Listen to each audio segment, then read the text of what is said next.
Fala concurseiro, fala concurseira, tudo bem? Aqui quem fala é o professor Vinícius Guinandes, professor de Informática e Tecnologia da Informação, e nesta aula nós falaremos sobre a modelagem de dados, mais especificamente a modelagem conceitual de dados. E nessa nós abordaremos aí a parte do modelo entidade-relacionamento. Na aula passada, nós demos aí nós fizemos uma introdução à modelagem de dados. Então, se você não assistiu essa aula, eu vou deixar o link aqui em cima no card, e aí você vai lá para poder aí assistir essa aula e verificar a parte introdutória. Tudo isso aí depois da vinheta.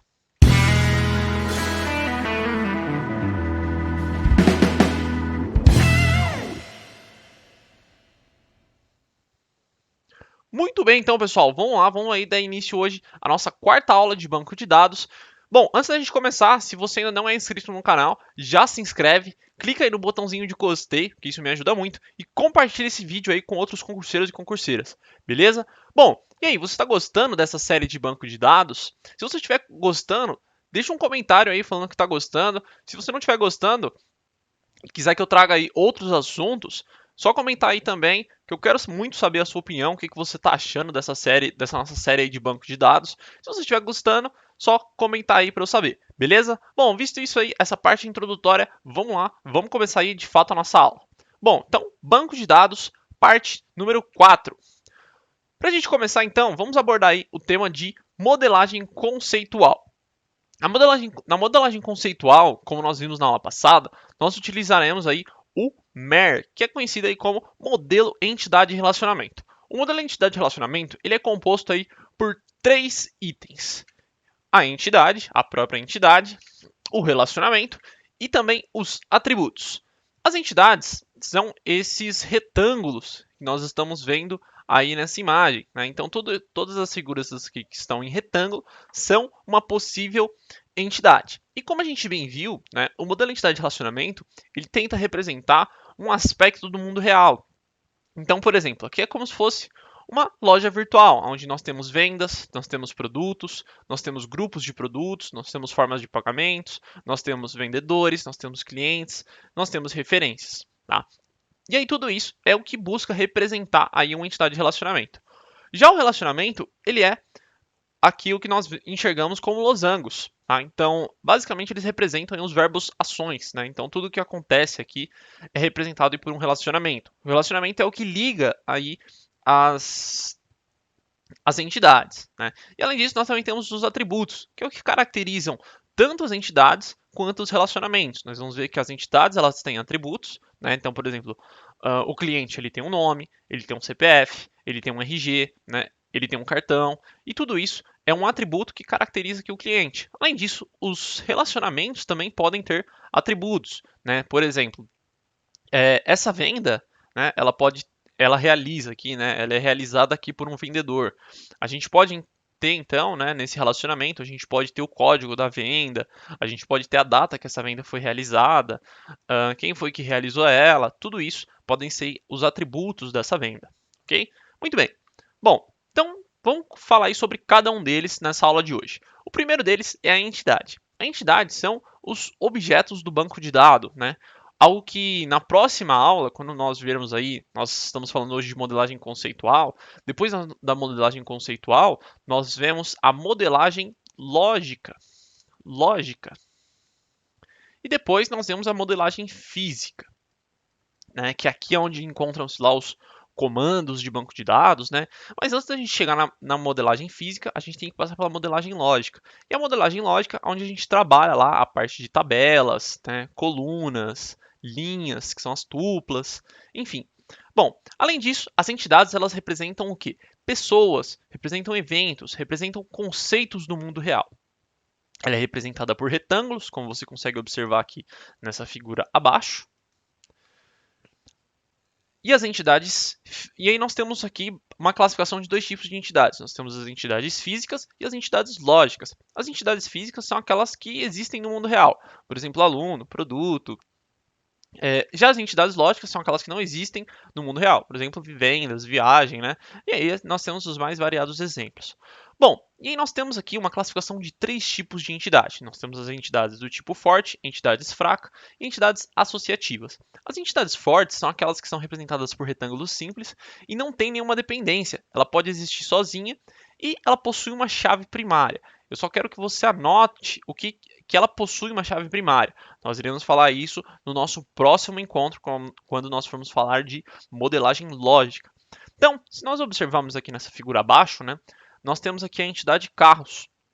A entidade carros, ela possui aqui, né, uma chave primária, que é o chassi, né, e se a gente for reparar, ela é representada aqui por um retângulo simples. Já a entidade fraca, ela é representada aqui por um retângulo duplo. Então, repara que a entidade carros, ela não depende de nenhuma outra entidade para existir. Já a entidade reparos, ela precisa totalmente aqui da entidade carros para existir, né? Então, repara aqui, ela depende de uma entidade forte, ela não pode existir sozinha, ela não possui uma chave primária e a cardinalidade dela é 1 para n. Tá? Mais um outro assunto que nós iremos falar aí hoje, quando nós formos falar sobre relacionamento, que é a parte de cardinalidade. E por fim, nós temos a entidade associativa, que é essa entidade aqui que é representada por um retângulo dentro. Tá? A entidade associativa ela aparece quando há ali um relacionamento n para n, tá? Já vamos falar disso aqui, mas já anota aí no seu caderno. E basicamente ela serve para associar uma entidade a um relacionamento ou associar dois relacionamentos entre si. Né? Como assim, professor? O senhor pode dar um exemplo? Galera, o que mais acontece, né, o que é mais comum é esse exemplo do médico. Então repara, se a gente for reparar aqui no... Deixa eu voltar aqui a tela grande novamente. Se a gente for reparar, né, nós temos aqui a entidade de medicamento. E eu preciso colocar, vamos supor que eu tenho um banco de dados aqui com todos os medicamentos. Repara que eu não consigo associar a entidade medicamento nem a entidade médico e nem a entidade paciente. Por quê? Imagina eu relacionar aqui a entidade medicamento diretamente com o médico, né? Não ia ficar legal. Por quê? Porque basicamente, né, para cada paciente aqui, o médico ele passa um tipo de medicamento, né? E além disso, o medicamento ele pode ser passado por diferentes tipos de médico, né? E além disso, o paciente ele pode receber vários tipos de medicamentos. Então repara que a entidade de medicamento ela está relacionada aqui ao mesmo tempo com a entidade médico e também está relacionada com a entidade paciente. Então, para isso, eu preciso de uma entidade associativa, que é para fazer aí a associação dessas duas entidades. Beleza? Bom, seguindo aí então. Aí nós chegamos aí ao tal do relacionamento. O relacionamento é o cara que faz aí a ligação entre as entidades. Ele é representado geralmente por verbos ação, né, como a gente viu. E aí nós temos dois tipos aqui de relacionamento. Nós temos os relacionamentos fortes e os relacionamentos fracos. Os relacionamentos fortes são aqueles que interligam ali duas entidades fortes. E os relacionamentos fracos é aqueles que interligam alguma entidade forte com alguma entidade fraca. Bom, e aí os relacionamentos podem ser classificados de duas formas. Eles podem ser classificados quanto ao grau e também quanto à cardinalidade, que esse aqui foi o que a gente acabou de falar. Então, quanto ao grau, pessoal, é o fato aqui de número de entidades envolvidas, né? E quanto à cardinalidade, é o número de ocorrências em cada entidade de relacionamento. Vamos ver aqui um pouquinho melhor cada um deles. A primeira é quanto ao grau, né? Então, quanto ao grau é o número de entidades envolvidas. Quando o grau é unário, significa que há ali somente uma entidade envolvida. Então, repara aqui que a entidade funcionário ela se relaciona, né, com ela mesma. Em qual sentido? No sentido de gerenciar e ser gerenciada. Então, um funcionário desses aqui é o gerente. Então, um funcionário gerencia N funcionários. E N funcionários são gerenciados por apenas um funcionário. Além disso, nós temos um relacionamento binário. Né? Então, por exemplo, o relacionamento entre uma entidade pessoa e uma entidade CPF. Então, uma pessoa possui um CPF. Ela pode possuir 0 ou 1 CPF. Nós temos também aqui um relacionamento ternário, né? Então, é quando ocorre aqui, como é a mesma coisa daquele exemplo do médico, né? Lá é um relacionamento ternário. E nós temos também um relacionamento enário, que é um relacionamento aí com mais de quando ele tem mais de 3 entidades, né? Então ele tem 4 ou mais entidades, que é conforme está representado aí para vocês. Beleza? Bom, e aí nós chegamos aqui ao relacionamento quanto à cardinalidade. Isso aqui, galera, é bom a gente tomar bastante cuidado porque costuma cair bastante em prova, tá? Obviamente, a prova ela não vai pedir para você desenhar ali um relacionamento, mas nós veremos lá na nossa próxima aula que fala sobre questões que as bancas elas pedem muito para que você interprete ali o exercício, né, o desenho de um relacionamento, por exemplo, né, que você consiga ler as cardinalidades, né, que você consiga ali ler e interpretar aquele modelo entidade de relacionamento. Por isso que é muito importante saber aí os relacionamentos das entidades, beleza? Bom, então vamos lá. Vamos dar uma olhadinha aí nos relacionamentos das entidades. Primeiro relacionamento, né, pessoal, é o relacionamento 1 para 1. Tá?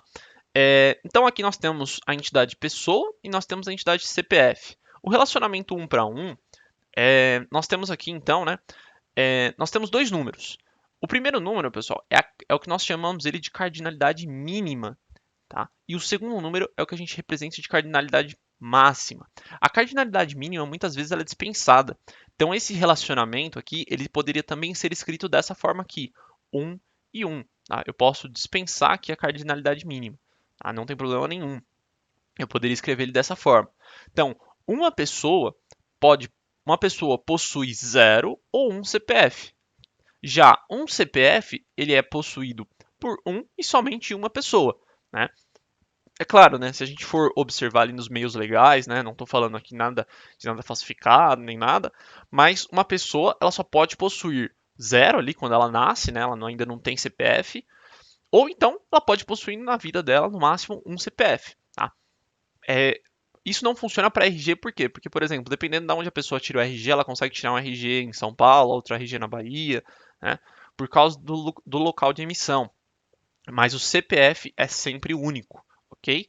Muito bem. Bom, e aí continuando, né, pessoal? Aqui foi, né, a forma que a gente leu. E aí eu deixei aqui uma observação para vocês. Em relacionamentos 1 para 1, a gente precisa fazer a fusão da tabela, tá? O que é a fusão da tabela? A fusão da tabela é quando a entidade 11 absorve a entidade 01, tá? Então, esse cara aqui, ele passa a ser um atributo dessa entidade, tá? Ele passa a ser um atributo dessa entidade, ou melhor, uma coluna, né? Na hora que a gente for transformar ele lá no modelo lógico, quando a gente for transformar isso aqui em tabela, esse cara aqui passa a ser uma coluna dessa outra entidade aqui, tá? Então, marca isso aí. Bom, e aí tem outra coisa aqui, né? A entidade que absorver essa daqui, né? Terá um de seus atributos como chave primária e manterá essa chave primária aí após a fusão. Muito bem. Bom, e aí seguindo, nós temos aqui o relacionamento 1 para n, né? Então, observa aqui, ó, eu posso ter um relacionamento 1 para n, ou conforme está mostrado aqui também, né, relacionamento n para 1. É a mesma coisa, tá? Só mudou a ordem aqui. Eu poderia também inverter aqui e chamar isso de 1 para n.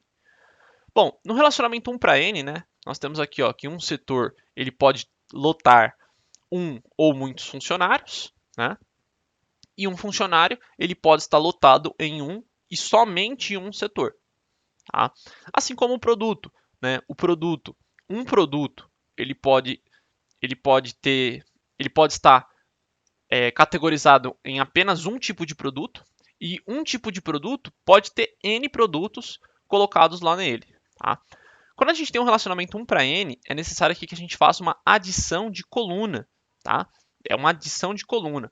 E aí é uma coisa aqui, pessoal, que a gente vai chamar, né, futuramente de foreign key. Tá? De foreign key. Então, por exemplo, nós manteremos aqui duas tabelas, tá? Nós teremos a tabela produto. Aqui não vai haver a fusão de tabelas igual aconteceu no outro. Tá? E depois nós temos aqui o tipo de produto. Tá? Nesse cara aqui, nós faremos aqui uma adição de coluna. Tá? Nós faremos aqui uma adição de coluna para colocar o tipo de produto. E aí, esse tipo de produto, a gente vai encontrar, por exemplo, né? Vamos lá, tipo de produto 1, aí aqui vai ter a descrição do produto, vai ter todas as coisas do produto, e aqui eu só coloco o número, né? O código do tipo de produto. Bem simples aí, né? E eu até deixei aqui como é que funciona isso, né? No caso aqui dessa outra tabelinha também. Se você quiser dar uma pausa no vídeo aí e dar uma lidinha rapidinha aí. Bom, e aí aqui ocorre a adição de coluna. E aí depois nós chegamos aqui ao relacionamento N para N. Né? O relacionamento N para N, ele ocorre, por exemplo, quando um concurso ele pode ser prestado por N candidatos. Ele pode ser prestado por N candidatos. E N candidatos podem prestar N concursos. Tá? Quando ocorre ali o relacionamento N para N, é necessário a criação de uma terceira tabela, pessoal. Então, nós temos lá a entidade concursos, nós temos a entidade candidatos e nós ainda vamos ter aqui uma terceira tabela, tá? Que é, por exemplo, o caso lá do medicamento, dos médicos, do paciente, né? Então, por exemplo, a gente tem aqui, ó, médico, nós temos aqui paciente, nós temos medicamento e depois nós criaríamos aqui uma terceira entidade chamada consulta, tá? Então, essa entidade consulta, ela surge do relacionamento entre essas três entidades. Por isso que ela é uma entidade associativa. Tá? Bom, e aí, né, a chave primária dessas tabelas aqui, né, a chave primária dessas tabelas aqui, passarão a funcionar como foreign keys aqui. Tá? Só anota isso, que a gente vai ver o conceito de chave primária e chave estrangeira na próxima aula.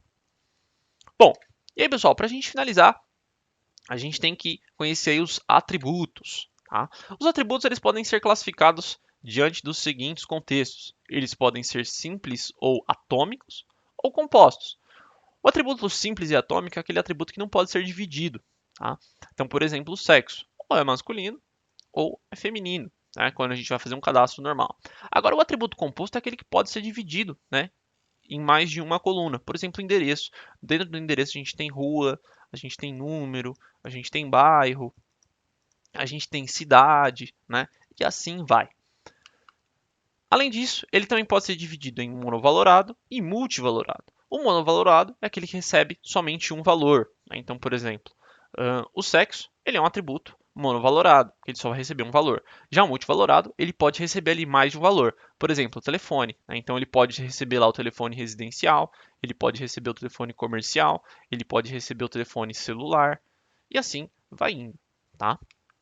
Além disso, ele também pode ser derivado, ou seja, obtido a partir de outros atributos ou relacionamentos, como por exemplo a data de nascimento da idade. Então, por exemplo, eu tenho a data de nascimento lá, 6 do 8 de 93. E a partir disso aqui, obtém-se lá né, vamos colocar aqui 27, mas quase 27, né? Obtém-se lá a idade, beleza? Muito bem. Além disso, ele também pode ser identificador e não identificador. O identificador é aquele que é conhecido como chave primária, que nós iremos ver. Ou seja, é aquele cara que pode identificar uma única linha ali no meu banco de dados, tá? Como, por exemplo, né, que nós comentamos ali, o atributo de chave primária, ou CPF, tá? Então, por exemplo, se a gente tiver um banco de dados ali de cadastro de pessoas, né?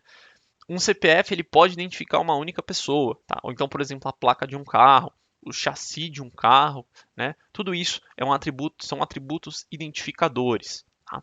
Mas aí, obviamente, depende ali, né, do banco de dados que a gente está fazendo. Por exemplo, se a gente estiver fazendo um banco de dados de registros, né? Então, por exemplo, um registro de ligação e a pessoa liga duas vezes com o mesmo CPF, a gente não consegue já identificar ali unicamente aquele registro, tá bom? Agora, por exemplo, aí por isso que criam-se lá os protocolos de atendimento, essas coisas todas, beleza?